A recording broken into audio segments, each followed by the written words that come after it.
அனைவருக்கும் வணக்கம். Welcome to world village cookery channel. எல்லாரும் எப்படி இருக்கீங்க? நாம இன்னைக்கு செய்ய போற ரெசிபி ஆந்திரா ஸ்டைல் பருப்பு பொடி. ஆந்திரா ரெசிபிஸ்ல இருந்து முக்கியமா 2 ரெசிபி சொல்லுவாங்க. ஒன்னு இந்த பருப்பு பொடி, இன்னொன்னு கோங்குரா துவையல் சட்னி அப்படி சொல்லுவாங்க. நீங்க ஆந்திரா மெஸ் எங்க போய் சாப்பிட்டீங்கனாலும் இந்த 2 ஐட்டம் கம்பல்சரியா இருக்கும். அந்த பர்ட்டிகுலரா இந்த ஆந்திரா பருப்பு பொடி இருக்குல்ல, சுட சுட சுட சாதத்துல நெய்ய நல்லா முன்னாடியே ஊத்திட்டு அது மேல பருப்பு பொடி.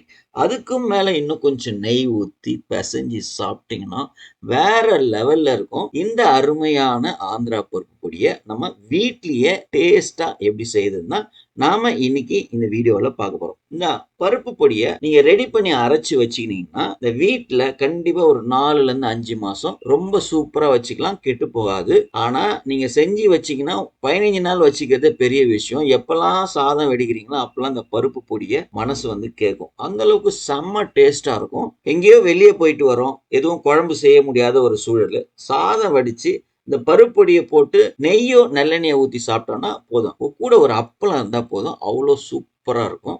அதே மாரி ஒரு எமர்ஜென்சிக்கு குழந்தைங்களுக்கு, இல்ல உங்க வீட்ல இருக்க பெரியவங்க, ஆஃபீஸ் போறவங்களுக்கு கூட லஞ்ச் பாக்ஸ்ல இந்த நெய் ஊத்தி நல்லா பெரட்டிட்டு ஒரு உருளைக்கிழங்கு வறுவல கூட வச்சு சாப்பிட்டீங்கன்னா, அவ்வளோ பிரமாதமா இருக்கும். அந்த அளவுக்கு செம்ம டேஸ்ட்டு. அதே சமயத்துல ரொம்ப ஹெல்த்தியானதும் கூட. ஃபுல்லா வந்து இதுல புரோட்டீன்ஸ் வந்து அதிகம். வாங்க இந்த அருமையான பருப்பு பொடி எப்படி செய்யறதுன்னு பார்க்கலாம். அதுக்கு முன்னாடி நம்ம சேனல்ல சப்ஸ்கிரைப் பண்ணாம இருந்தீங்கன்னா தயவு செய்து சப்ஸ்கிரைப் பண்ணுங்க. பக்கத்துல பெல் ஐகான் வரும். அதையும் பிரஸ் பண்ணிடுங்க. முக்கியமா இந்த வீடியோவை ஸ்கிப் பண்ணாம முழுசா பாருங்க. துவரம்பருப்பு 100 கிராம் துவரம்பருப்பு நல்ல கனமான ஒரு வாணலி வச்சுங்க. சிம்ல வச்சுட்டு முதல்ல ஒரு 2 நிமிஷத்துக்கு முதல்ல இதை வறுத்துங்க. பொதுவா தனித்தனியா வறுப்பாங்க. நம்ம தனித்தனியா கம்மியா குவாண்டிட்டி செய்யறதுனால தனித்தனியா வறுக்க வேண்டிய அவசியம் இல்ல. மொத்தமா எல்லாத்தையுமே சேர்த்தே வறுத்துக்கலாம். ஒரு 2 நிமிஷம் லேசா வறுத்ததுக்கு அப்புறம் அதே கப்பு 1/2 கப் அளவுக்கு சிறுபருப்பு இதுல சேர்த்துக்கலாம். இதையும் சேர்த்து இன்னும் ஒரு 2 நிமிஷம் சிம்லயே வச்சு வரங்க. தீய வந்து அதிகமா கூட்டிடாதீங்க. இப்போ சிறுபருப்பு, துவரம்பருப்பு ஓரளவுக்கு மொத்தமா 4 நிமிஷம் வறுத்துருக்கோம் இல்லையா? அதுக்கப்புறம் ஒரு 10 காஞ்ச மிளகா, அது நீட்டு மிளகா யூஸ் பண்றாலும் சரி, குண்டு மிளகா யூஸ் பண்ணாலும் சரி, இல்ல நீங்க காஷ்மீரி மிளகா யூஸ் பண்ணுவீங்க அப்படின்னாலும் அது கூட போட்டுக்கலாம். பட் காரத்துக்கு கூட குண்டு மிளகாவோ நீட்டு மிளகாவோ சேர்த்துக்கணும். இதை வந்து ஒரு 2 நிமிஷத்துக்கு சிம்ல வைங்க. அதை நீங்க கூட்டவே கூட்டக்கூடாது. வறுத்ததுக்கு அப்புறம் 1 ஸ்பூன் ஜீரகம், 1/2 ஸ்பூன் மிளகு, ஒரு 10, 15 பல்லு பூண்டு நல்லா லேசா தட்டி வச்சிருக்கேன். அதையும் இதோட சேர்த்துட்டு இதை இன்னும் ஒரு 2 நிமிஷத்துக்கு மெதுவா வறுத்துருங்க. பூண்டுல இருக்கிற ஈரப்பதம் போகணும். அது எந்த அளவுக்கு ஈரப்பதம் போதோ அந்த அளவுக்கு நம்ம லாங் லைஃப் வச்சு யூஸ் பண்ணலாம். இது கம்மி குவான்டிட்டின்றதுனால அது ஒன்றும் ப்ராப்ளம் இருக்காது. அதே மாதிரி ஒரு கைப்பிடி கருவேப்பிலை சேர்த்துக்கலாம்.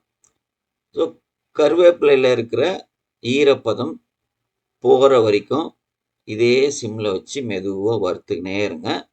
இதுக்கு வறுக்க வறுக்க வறுக்க இதனோட பதம் எப்படின்னு பார்த்தீங்கன்னா, துவரம் பருப்பும் சிறுபருப்பும் அதனோட கலர் கொஞ்சம் கொஞ்சமா சேஞ்ச் ஆகும். கோல்டன் கலர் வர வரைக்கும் நம்ம வறுக்கணும். இப்போ பார்த்தீங்கன்னா ஓரளவுக்கு கொஞ்சம் சேஞ்ச் ஆயிருக்கிறது உங்களுக்கு தெரியும். அதே மாதிரி கருவேப்பிலையில் இருக்கிற ஈரப்பதம் குறைஞ்சிட்டு நல்ல மொறுமொறுப்பு தன்மை வந்துடும்.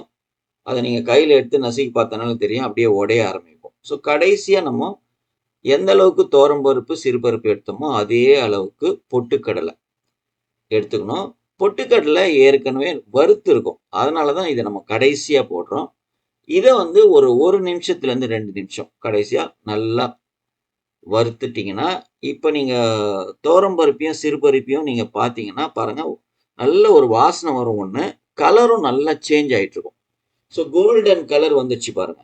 இப்போ மொத்தமாக இதை வறுக்கிறதுக்கு எவ்வளோ டைம் எடுக்கும் பார்த்தீங்கன்னா, ஒரு 15 நிமிஷம் ஆகும். சிம்மில் வச்சு 15 நிமிஷத்துலேருந்து 20 நிமிஷம் ஆகும். அதை தான் வறுத்ததுக்கு அப்புறம் அதை அப்படியே எடுத்து ஒரு பிளேட்டில் ட்ரான்ஸ்ஃபர் பண்ணிங்க. ட்ரான்ஸ்ஃபர் பண்ணிவிட்டு அதை அப்படியே நல்லா பரப்பி விட்டுட்டு ஆற வைங்க. இந்த ஆறுற நேரத்துல ஒரே ஒரு விஷயம் இதுல சேர்க்க போறோம். அத வந்து வறுத்து சேர்க்கணும். ஒரு 1/2 ஸ்பூன் தாளிக்கிற கரண்டி வச்சுட்டு 1/2 ஸ்பூன் எண்ணெய் ஊத்திட்டு, சின்ன துண்டு பெருங்காய கட்டி கட்டி யூஸ் பண்ணுங்க. கட்டி இல்லாத பட்சத்துல நீங்க பவுடர் யூஸ் பண்ணிக்கலாம். பவுடர்னா நம்ம டைரக்ட்டா யூஸ் பண்ணிடலாம். கட்டினா இது மாரி லேசா வறுத்துட்டு ஒரு கலர் சேஞ்ச் ஆகும்ல, அதுக்கப்புறம் அத அப்படியே எடுத்துட்டு அந்த கலவையில சேர்த்துட்டு ஆற விடுங்க. ஆறுனதுக்கு அப்புறம் மிக்ஸி ஜார்ல போட்டு இந்த பொடிக்கு தேவையான உப்ப சேர்த்துங்க. நல்லா நைஸா அரைச்சு எடுத்துன்னு வந்துருங்க. நல்லா நைஸா அரைச்சு எடுத்துன்னு வந்தீங்கன்னா, ஒரு அருமையான ஆந்திரா ஸ்டைலு பருப்பு பொடி ரெடி. இத வந்து நீங்க நல்ல ஒரு ஏர் டைட் கண்டெய்னர்ல ஸ்டோர் பண்ணீங்க அப்படின்னா, 4லருந்து 5 மாசம். ஆனா இத வந்து என்னோட சஜஷன் பார்த்தீங்கன்னா, கொஞ்சம் கொஞ்சமா செஞ்சா நல்ல டேஸ்ட்டாவும் இருக்கும். இந்த கூட வந்து இந்த நெய்ய வந்து நெய் ரொம்ப சூப்பரா இருக்கும். நல்லெண்ணெயும் யூஸ் பண்ணலாம். ஆனா நெய் யூஸ் பண்ணும்போது நல்லா காய்ச்சி தான் யூஸ் பண்ணணும். காய்ச்சாம அப்படியே யூஸ் பண்ணக்கூடாது. நல்லா சுட சுட சுட சுட சாதத்துல போட்டு சாப்பிட்டீங்கன்னா, வேற லெவல்ல இருக்கும். கண்டிப்பா உங்க வீட்ல இந்த ஆந்திரா ஸ்டைல் பருப்பு பொடி செஞ்சு பாருங்க, சாப்பிட்டு பாருங்க. சந்தோஷமா இருங்க. செஞ்சு பார்த்துட்டு எப்படி இருந்ததுன்னு கமெண்ட் பாக்ஸ்ல கமெண்ட் பண்ணுங்க. உங்களோட ஒவ்வொரு கமெண்ட்ஸும் எங்களுக்கு ரொம்ப ரொம்ப முக்கியம். இந்த வீடியோ உங்களுக்கு பிடிச்சிருந்ததுன்னா, உங்க நண்பர்களுக்கும், உறவினர்களுக்கும் ஷேர் பண்ணுங்க. ஒரு லைக் ஒண்ணு போட்டுருங்க. நம்ம சேனல சப்ஸ்கிரைப் பண்ணாம இருந்தீங்கன்னா, தயவு செய்து சப்ஸ்கிரைப் பண்ணுங்க. பக்கத்துல பெல் ஐகான் வரும். அதையும் பிரஸ் பண்ணுங்க. மீண்டும் அடுத்த வீடியோல பார்க்கலாம். நன்றி, வணக்கம், பபாய்.